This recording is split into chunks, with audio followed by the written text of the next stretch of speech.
Amy and the carnival colors. Amy walked further into the crowd.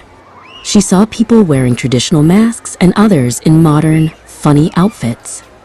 There were giant puppets and groups of people dancing.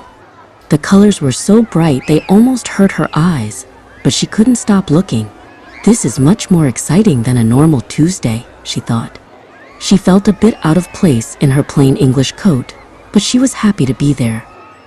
Suddenly, a young boy named Leo ran past her. He was dressed as a little pirate and was laughing loudly. As he went by, he reached into a big bag and threw a massive handful of colorful confetti directly at Amy. It wasn't just a few pieces. It was a cloud of tiny paper circles. Amy didn't have time to close her eyes or her mouth. The confetti was everywhere. It was in her eyelashes, stuck to her lip gloss, and deep inside her thick hair. Amy coughed and spat out a small green piece of paper. She was not happy at all. Her coat was messy, and the paper dots were itchy. She looked at her reflection in a shop window and frowned with a very annoyed expression. She didn't feel like a traveler in a dream anymore. She just felt like a mess. Looking at the people around her, Amy realized she was the only person not wearing a costume. She felt like she was missing part of the fun, even if she was a bit imbranata. I need to join them to feel better, she decided. She saw a small, charming shop nearby with a sign that said, Costumi di Carnevale. She took a deep breath, shook some confetti out of her sleeves, and stepped inside.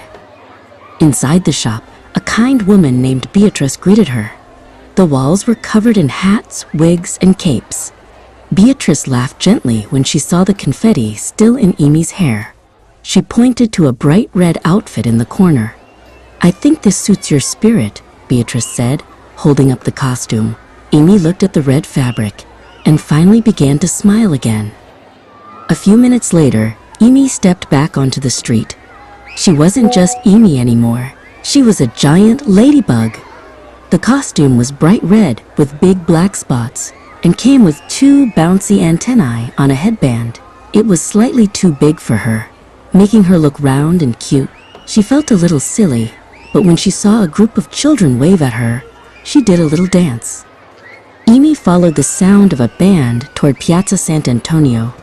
The square was magnificent, with the large church standing tall at the end of the plaza. A local man named Matteo, dressed as a chef with a tall white hat, grabbed her hand and invited her to join a circle of people. They were singing a popular Italian song, and Amy's ladybug wings flapped behind her as she danced near the fountain. The evening was perfect. Amy forgot about her messy hair and her clumsy movements. She shared some fritole, the traditional sweet fried dough, and the powdered sugar got all over her ladybug suit. She was exhausted, but she hadn't stopped smiling for hours. She felt like she finally belonged in this beautiful, chaotic city. Trieste had captured her heart. As the fireworks began to explode over the sea, Amy stood up to watch the lights. She was so happy that she didn't notice a man named Valerio standing nearby.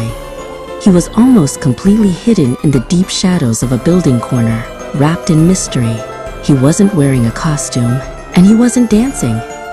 He was simply watching Amy from the darkness, his eyes fixed on her with a quiet, intense curiosity. To be continued.